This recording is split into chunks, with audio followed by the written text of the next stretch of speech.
윌리엄 맥도날드라고 하는 분이 계십니다. 이 윌리엄 맥도날드라고 하는 분은 제가 말씀 그 이름이 나왔기 때문에 이제 말씀을 드리지만 C.S. 루이스라고 하는 분, 아주 우리가 목사가 제일 많이 설교 시간에 인용하는, 그리고 가장 많이 신학적인 그리고 신앙적인 영감을 주는 분, 그분에게 영향을 준 분입니다. 또 그 C.S. 루이스에게 영향을 받은 분들이 많이 있죠. 지금 현재 우리 세계적인 교회에서 그 영향력 있는 저술가들, 이런 분들이 다 C.S. 루이스의 영향을 받은 분들입니다. 근데 이 맥도날드의 저서 중에 잊혀진 명령, 거룩하라라고 하는 책에 나오는 일화입니다. 그 일화에 보면 어떤 사람이 운전을 하는데, 미국 일입니다. 트럭 뒤에 2장의 스티커를 붙이고 있었답니다. 근데 그 2장의 스티커 중에 하나는 나는 예수님을 사랑합니다 라고 하는 글이 써져 있는 스티커였고요. 또 하나의 스티커는 아주 큰 이탈릭체로 아주 인상적인 글이 쓰여져 있었는데, 그 글이 뭐냐면 내 차 건드리면 네 얼굴 다 부숴놓겠다, 이런 글이었다고 합니다. 아마도 이 차 주인은 자기 차를 굉장히 아끼는 사람이었을 것 같습니다. 또 그분은 예수님을 굉장히 잘 믿는 신자였을 것으로 추정이 됩니다. 근데 이 차 주인은 이 두 문구가 너무나 다른 생각을 보여주고 있다는 것을 몰랐던 것 같습니다. 이런 현상들이 우리 실생활 속에서는 없느냐? 우리가 예수님을 사랑한다고 하면서도 사실은 내가 너를 가만두지 않을 거야. 너 나한테 손만 조금 대봐. 가만 안 둬. 내가 손해보면 내가 가만히 있을 사람인 줄 알아? 이런 식의 사고방식을 가지고 사는 그리스도인들이 꽤 많다는 것을 이 윌리엄 맥도날드는 이 2장의 스티커를 통해서 우리에게 말씀하고 있다라고 하는 겁니다.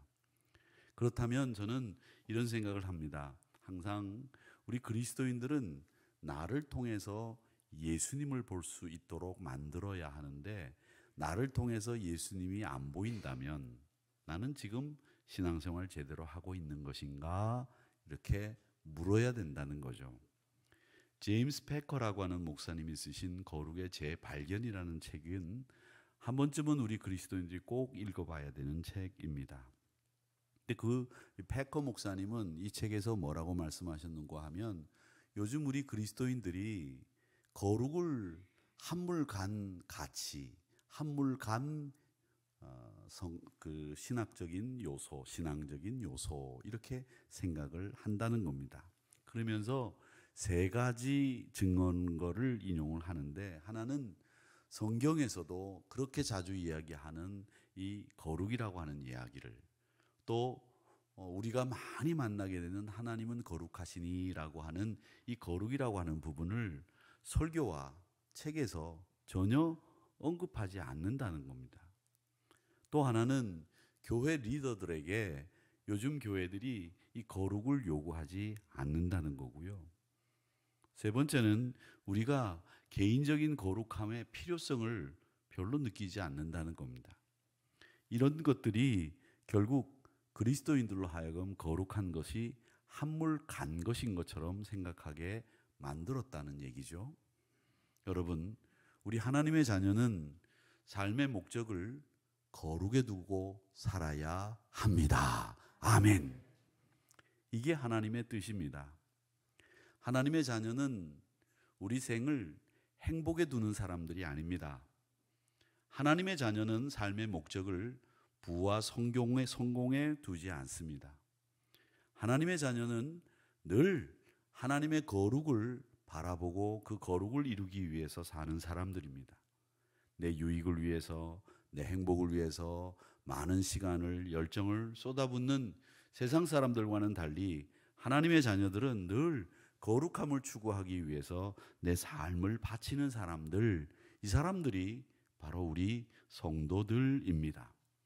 성경을 보면 우리는 하나님의 자녀를 뭐라고 부르냐면 거룩할 성 무리도자, 이렇게 해서 성도라고 부릅니다. 거룩한 사람이라는 뜻이죠. 우리를 왜 거룩한 사람이라고 부를까요? 이유는 우리가 하나님의 은혜로 그리스도의 사랑으로 죄사함을 받고 하나님의 의의 옷을 입었습니다. 그리고 우리가 영생함을 누리게 되었습니다. 이게 바로 성도가 된 우리의 모습이죠. 이건 죄인들은요, 하나님을 가까이 할 수가 없습니다. 죄인들은 하나님 앞에 다가갈 수조차도 없습니다. 오직 성도만이 하나님을 가까이 할 수 있고, 성도만이 하나님을 만나고, 성도만이 하나님 앞에 기도할 수 있어요. 그렇기 때문에 우리는 거룩한 하나님 앞에서 거룩한 사람이라고 하는 거룩한 성도라고 불림을 받고 있다는 겁니다. 여러분, 천국에 들어가는 사람들이 어떤 사람인 줄 아십니까? 천국에 들어가는 사람은 거룩한 사람이 들어가는 겁니다. 성도가 천국에 들어가는 거죠. 아무리 구원의 확신을 가지고 주여 주여 하고 하나님의 일을 많이 하고 또 봉사를 많이 한다고 하더라도 거룩하지 않으면 천국에 들어가지 못합니다. 예수님은 산상수훈 결론에서 마태복음 7장 21절에서 뭐라고 말씀하시는가 하면, 나더러 주여 주여 하는 자마다 천국에 들어갈 것이 아니다. 다만 하나 하늘에 계신 내 아버지, 하나님 아버지의 뜻대로 행하는 자라야 천국에 들어갈 수 있다. 그렇게 말씀하셨어요.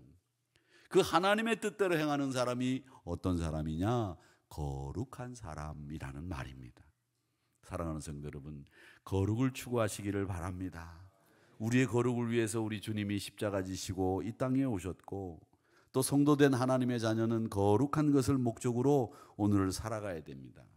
그래서 십자가의 복음만이 이 성도가 성도답게 거룩을 지향할 수 있도록 만들어 주고요, 거룩한 인생의 목적을 드러낼 수 있고요, 또 이 십자가의 복음이 우리를 거룩하게 살 수 있도록 만든다고 하는 것을 기억하시기를 바랍니다. 여러분들이 하나님의 자녀라고 한다면 여러분은 거룩을 추구하셔야 됩니다. 만약에 내가 거룩을 추구하지 않고 있다고 한다면 여러분은 지금 잘못된 신앙생활을 하고 계신 거예요. 빨리 고치셔야 됩니다. 아시겠습니까? 거룩을 추구해야 됩니다. 자, 그러면 성경은 하나님의 자녀가 하나님과 함께 교제한다고 약속을 하셨고 그 삶을 누린다고 선포하고 계시는데, 우리 성경은 이렇게 얘기하세요. 오늘 말씀해 보니까 하나님은 빛이시라. 이 말씀을 여러분 꼭 기억하십시오. 빛이라고 하는 말은 뭐냐? 하나님의 속성을 말하는 건데, 하나님의 본성, 제일 먼저 그 본성은 뭐냐면 하나님은 빛이라는 거예요. 이 말씀이 주어진 상황이 1세기 말입니다. 성경 가운데 제일 마지막에 쓰여진 책이 요한복음, 요한계시록, 요한 1, 2, 3서, 이게 제일 마지막에 쓰여졌는데, 제일 먼저 쓰여진 데살로니가 전서 같은 것은 35년경에 쓰여졌다거든요. 근데 이 요한복음 그보다 한 60년 뒤인 95년에서 100년 사이에 쓰여졌다고 그래요. 그러니까 꽤 시간이 흐르고 난 뒤에 이 요한복음, 요한 1, 2, 3서, 요한계시록이 쓰여졌는데, 이때는 기독교인들이 굉장히 박해를 당할 때예요. 막 너무 심한 박해를 당할 때, 그때 이 글이 쓰여졌습니다. 신앙생활 하기가 너무 힘들었고 이단이 들어와 가지고 교회를 흔들어 놓는데, 그 이단이 뭐냐면 영지주의라고 하는 이단이 들어왔어요. 이 영지주의자의 대표적인 사람이 말시온이라는 사람이 있었는데, 이 사람은 웃기는 사람이었어요.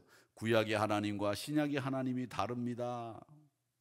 예수님이 이 땅에 육신을 입고 온 것이 아니라 우리 눈에 비추어진 것입니다. 이런 이야기를 했습니다.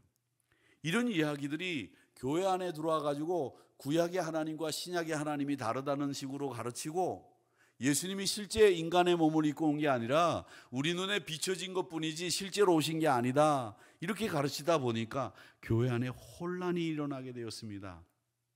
하나님의 지식이 왜곡되기 시작을 했고요, 성도들의 신앙생활이 흔들리기 시작을 했습니다. 근데 우리 한우리 성도님들은 지금 신앙이 공고하게 잘 자리를 잡고 있어서 꼼짝 안 하잖아요. 막 밀어도 안 움직이고 막 그렇게 있잖아요. 그렇죠? 한번 눈 감으면 안 뜨고 한번 눈 뜨면 그냥 아주 꼼짝을 안 하고 있잖아요. 너무 좋아요. 감사한 일이죠.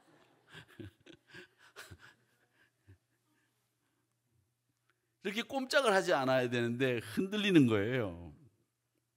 하나님을 부르면서도 하나님과 교제하는 것이 없고 하나님과 함께함이 드러나지 않는 거죠. 신앙생활에 삶을 보면 기쁨이 없고 안식도 없고 평강도 없고 만족도 없습니다.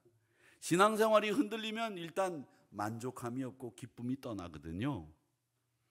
너무나 흔들린 나머지 사도 요한이 하나님의 본성을 다시 선포하는 거예요. 하나님은 빛이시다. 이렇게 얘기하시면서 거룩하신 하나님을 기억하라고 말씀하고 있는 겁니다. 성경은 이렇게 하나님을 기억하는데, 하나님을 묵상하는데 어떤 하나님을 묵상하라고 말씀하시는가 하면 거룩하신 하나님을 묵상하세요. 거룩하신 하나님을 기억하세요. 이렇게 가르치고 있습니다.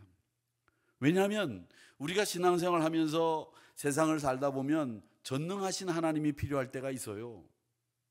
또 우리가 신앙생활 하면서 보면 사랑의 하나님이 필요할 때가 있거든요. 또 때로는 위로의 하나님이 좀 필요했으면 좋겠어요. 그리고 또 어떨 때는요, 제가 제일 바라는 것 중에 하나인데 치유의 하나님이 되시기를 원할 때도 있거든요. 그런 하나님이 사실 우리의 하나님이신데 치유도 하시고 위로도 하시고 사랑도 하시고 또 전능하신 하나님, 그런 하나님들이 계시지만 우린 거룩하신 하나님을 잘 생각하지 않는다는 거죠. 여러분, 우리의 삶 속에서 제일 중요한 것은 거룩하신 하나님입니다. 이 거룩하신 하나님에서부터 우리 신앙생활이 시작이 되어야 위로의 하나님을 만나는 거고, 거룩하신 하나님에서부터 우리가 신앙생활을 시작해야 사랑의 하나님, 치유의 하나님, 위로의 하나님, 전능하신 하나님을 만날 수 있다는 거예요. 꼭 기억하십시오. 거룩하신 하나님에서부터 출발하지 않으면 안 됩니다. 거기서부터 출발해야 신유의, 그리고 능력의, 위로의, 사랑의 하나님을 만나는 거예요. 성경에서 제일 많이 나오는 속성 중에 하나가 뭐냐? 하나님의 속성 중에 제일 많이 나오는 속성이 뭡니까? 거룩하신 하나님이에요. 하나님의 거룩입니다. 우리가 이 어려운 시기에 수많은 불평등, 수많은 폭력, 불공정한 시대를 살다 보면 하나님의 공의를 부르짖을 때가 있어요.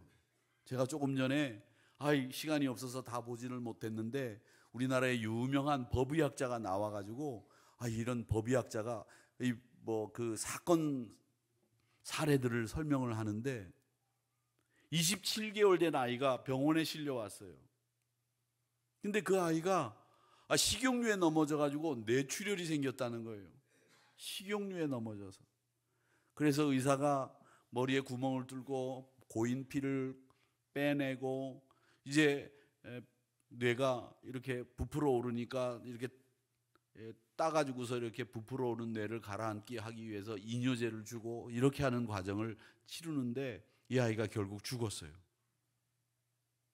근데 식용유에 넘어져 가지고서 아이가 그렇게 뇌출혈이 일어났다. 여러분, 넘어지기만 하면 아이가 다 뇌출혈이 일어나면 우리 인류가 어떻게 살아남았겠어요? 우리 머리 안에는 이 뼈도 있지만 이 뇌를 보호하는 물이 들어있거든요. 여러분, 물이 들어있어요. 이 안에. 그 물맛 보셨어요? 저는 봤는데 나중에 본 맛을 내가 말씀을 드리겠습니다마는, 왜 여러분 두부 사가지고 오면 두부에 이 물을 넣어가지고 두부를 사가지고 오면 두부가 안 깨지고 잘 가져올 수 있듯이 이 뇌를 보호하는 게 물이 들어있거든요.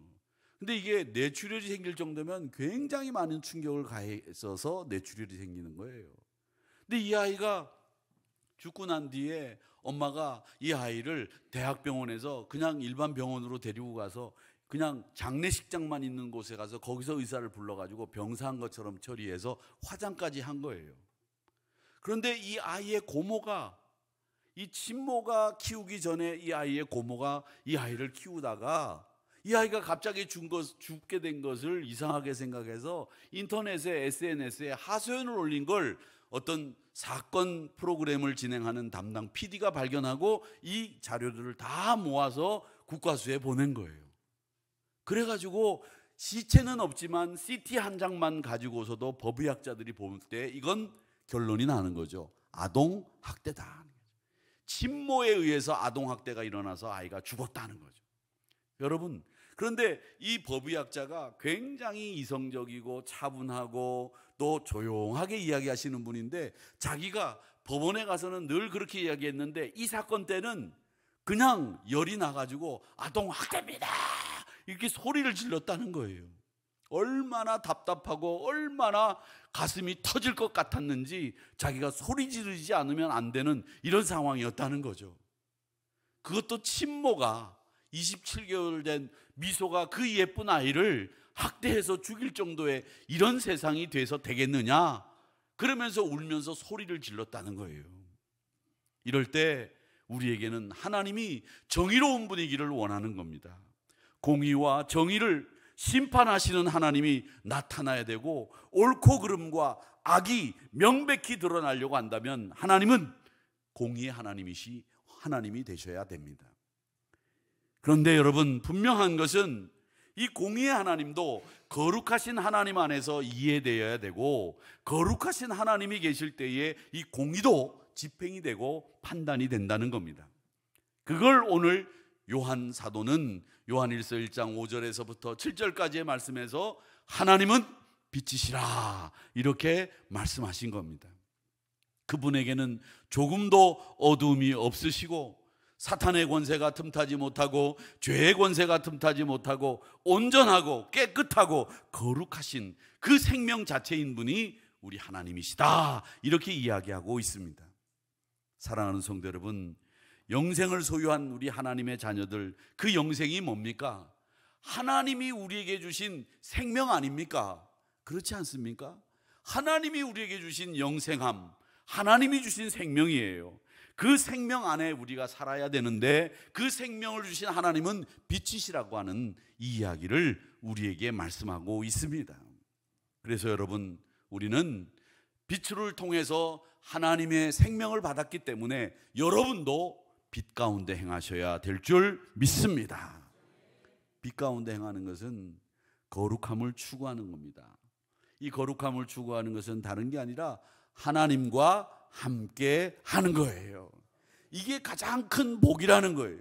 그걸 제가 늘 말씀드리지 않습니까? 임마누엘, 하나님과 동행하는 게 가장 큰 축복이라는 거죠. 빛 가운데 행하라는 말은 구체적으로 두 가지 의미가 있는데, 하나는 소극적인 의미에서 어둠에 있으면 안 돼요. 죄 가운데 있으면 안 됩니다. 죄 가운데 있다는 것을 어떻게 하느냐? 빛이 알려주거든요. 내가 죄 가운데 있을 때는 사랑의 하나님, 용서의 하나님만 찾게 되지만 죄에서 벗어나기 어렵습니다. 그런데 거룩하신 하나님을 찾게 되면 깨어나게 돼요. 죄에서부터 벗어나게 되는 거죠. 또 적극적인 의미로는 그리스도 예수 안에서 연합해야 됩니다.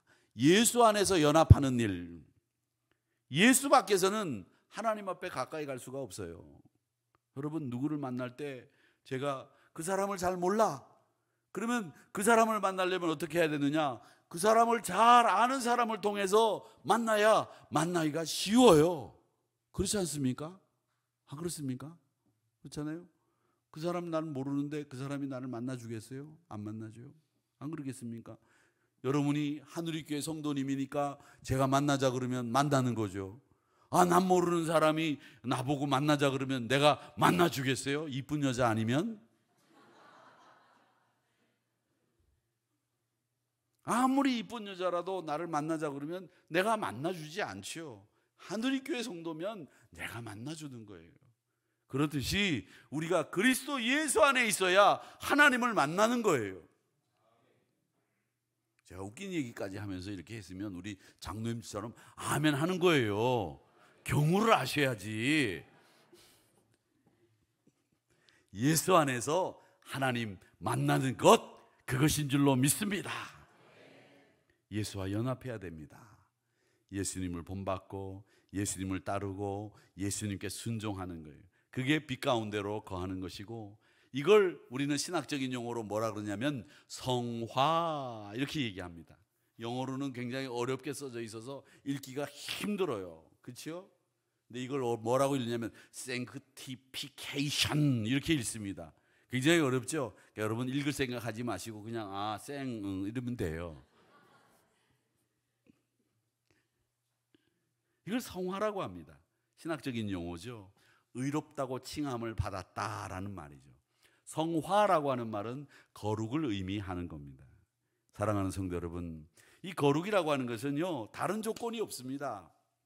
어떤 분들은 하나님의 자녀가 됐기 때문에 많은 선행을 해서 거룩해진다고 착각하시는 분들이 계세요. 선행 필요합니다.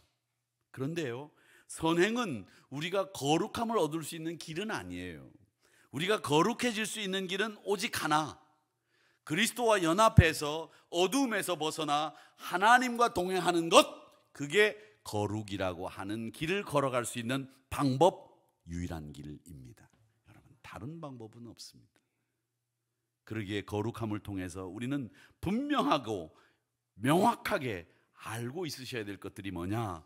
거룩해지면 그 거룩의 부산물로 저희들이 선행도 하게 되고 선교도 하게 되고 구제도 하게 되고 봉사도 하게 되지만, 그건 거룩으로 인해서 우리에게 생겨난 부산물일 뿐이지 그게 우리로 거룩하게 만드는 게 아니라는 거예요.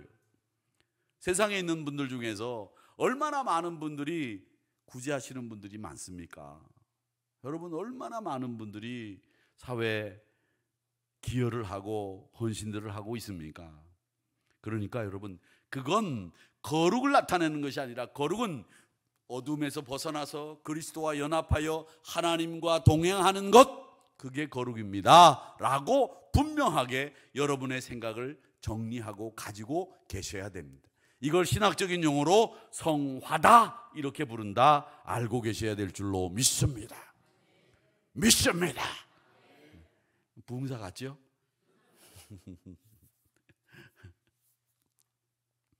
성령께서는 그래서 우리가 거룩해지려고 하는 그 사모하는 마음을 가지게 되면 항상 그리스도께로 성령 하나님이 우리를 인도하세요. 늘 어떤 길을 가든지 간에 성령 하나님은 우리로 예수님께로 갈 수 있도록 길을 열어주신단 말이죠. 그래서 예수님께로 가서 그분과 연합하게 되고 그분을 통해서 하나님과 함께 길을 걸어갈 수 있도록 만들어주시는 분, 그분이 좋으신 성령 하나님인 줄 믿습니다. 원리를 아시겠지요? 그래서 우리가 하나님을 기쁘시게 해드릴 수 있다라는 거죠. 기독교 역사에 보면 아주 충격적인 사건이 사도행전에 나타납니다. 2장과 5장에 나타나는데 2장의 이 충격적인 사건은 좋은 충격이었어요. 뭐냐면 성령을 받고 나니까 교회에 있는 많은 사람들이 자기 것을 자기 것이라고 안 해요. 자기 것을 자기 것이라고 안 하고 서로 필요에 따라 주고 나누고 하더라는 거예요. 얼마나 은혜스러운지 이런 분위기가 교회 안에 만들어졌어요. 오늘 여러분, 제가 여러분의 것을 여러분의 것이라고 하지 마시고, 여러분 요즘은 현찰을 많이 안 들고 다니시니까 여러분이 제일 한도가 높은 카드를 다 꺼내놓고 가시기 바랍니다. 그걸 가지고 제가 쓰고 싶은 대로 여러분의 이름을 도용해서 쓰겠습니다 이러면 오늘 카드를 안 가지고 왔네 그러실 거예요. 그런데 초대교회는 카드도 없었지만 자기 것을 자기 것이라고 하지 않고 어렵고 힘든 사람이 있으면 자기 것을 나눠서 주고 필요에 따라서 그렇게 그 필요를 따라서 더러 섬기는 일을 초대교회가 했다는 것이 사도행전 2장에 나오는 이야기입니다. 그 대표적인 분이 누구였느냐면 바나바라고 하는 구브로 섬의 출신의 사도가 그 일을 제일 먼저 했습니다. 자, 이렇게 충격적인 사건이 일어나니까 교회가 술렁거리기 시작을 했는데 이 충격적인 사건에 또 다른 충격적인 사건이 사도행전 5장에 드러납니다. 그 사도행전 5장에 드러난 사건은 뭐였느냐면 아나니아와 삽비라라고 하는 사람이 이 바나바가 자기 재산을 팔아서 가난한 사람을 섬기는 걸 보고 흉내를 내려고 했어요. 그래가지고 자기 재산을 다 팔았습니다. 그리고는 팔아가지고 계산을 해보니까 한 3억 정도가 되는 거예요. 그래서 이 3억 정도 되는 거 참, 여러분 지금 3억이라고 하니까 여러분들은 우리 강남에 사시는 분들이 뭐 아파트만 해도 30억씩 되니까 3억 그러면 아이고 그걸 팔아가지고서 뭘 이런 얼굴 표정으로 하고 계시는데, 이런 표정을 딴 데 가서는 하지 마세요. 네, 하지 마세요. 아셨죠? 네. 그런데 이 3억을 팔아가지고서는 하나님 앞에 드리려고 딱 생각하니까 아까운 거예요. 그래서 거기서 일부를 숨겼습니다. 1억을 숨겼는지 2억을 숨겼는지는 모르겠지만 나머지 1억을 가지고 사도들 앞에 갖다가 놓은 거예요. 그러면서 뭐라고 얘기했느냐? 이게 밭을 판 전부입니다 라고 이야기했습니다. 자, 그런데 이 전부입니다 라고 하는 이야기를 한 순간에 사도들은 그게 전부가 아니라는 걸 알고 있었고요, 하나님도 알고 계셨고 모든 사람들이 다 알게 되는 일이 벌어졌습니다. 그게 뭐였느냐? 전 재산을 팔았는데 일부만 바친 것이 하나님을 속인 죄가 됐어요. 거짓말이었죠. 여기에 하나님이 진노하신 겁니다. 여러분 보십시오. 사랑의 하나님이라고 한다면 이걸 용서해 주셔야 되지 않겠습니까?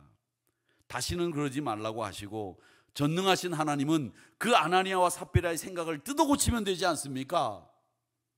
치유의 하나님이라면 야, 너 정신 차려라, 회개해라, 이렇게 하지 않으면 얼마나 좋겠습니까? 그렇게 하면.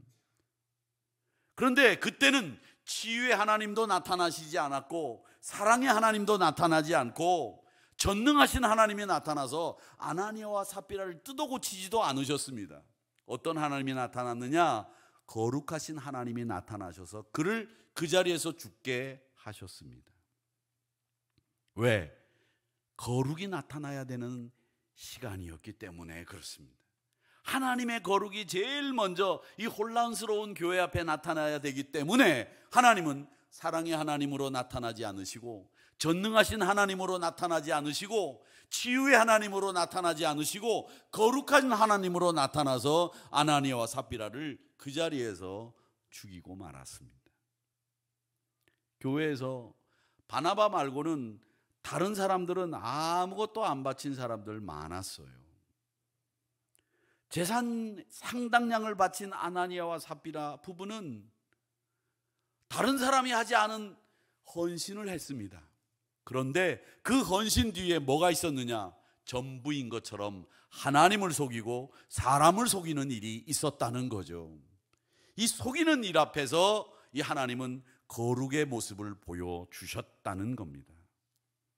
여러분, 우리 교인들의 마음속에, 우리 한우리 성도들의 마음속에 어떤 하나님이 제일 먼저 자리를 잡고 계십니까? 사랑의 하나님 좋습니다. 전능하신 하나님 좋습니다. 치유의 하나님 정말 좋습니다. 그런데 거룩하신 하나님이, 여러분, 제가 말씀드린 것처럼 그 거룩하신 하나님에서부터 시작하지 않으면 치유와 사랑과 전능의 하나님이 나타나지 않으신다는 거예요. 그러니까 여러분, 꼭 거룩하신 하나님에서부터 하나님을 만나고 하나님과 동행하시기를 축원합니다. 이 하나님의 전 교회를 뭐라고 얘기합니까? 거룩한 곳이라고 합니다. 사도행전 5장에 나오는 이 아나니아와 삽비라는 하나님의 일에 헌신했지만 그 마음속에 거룩이 없었어요. 전혀 없었습니다. 위선, 교만, 거짓, 이것이 가득 차 있었다는 겁니다.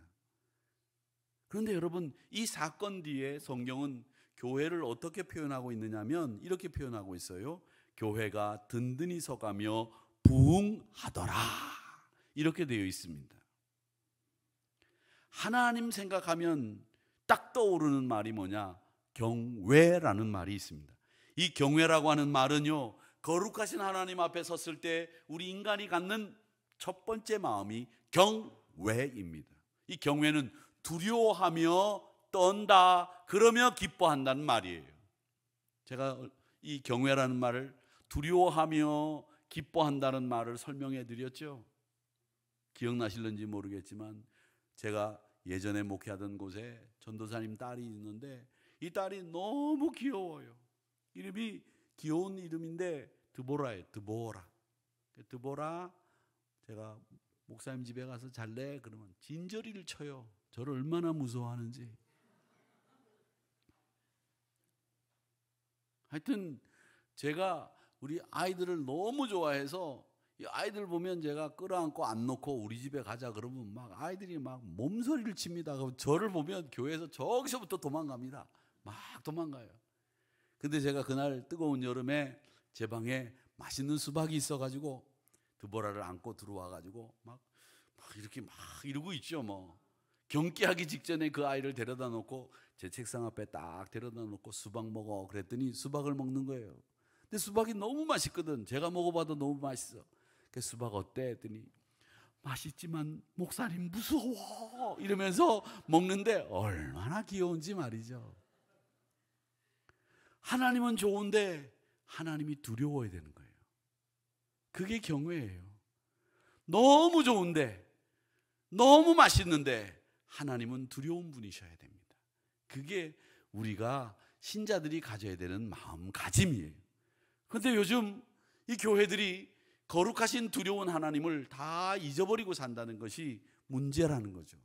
오늘 이 요한이 핍박받는, 그리고 이단이 들어와서 교회를 흔들고 있는 상황에서 하나님은 빛이십니다 라고 이야기했던 그 이유는 하나님의 거룩함을 추구하며 우리가 본질로 돌아가야 된다는 이야기를 하고 있다는 겁니다.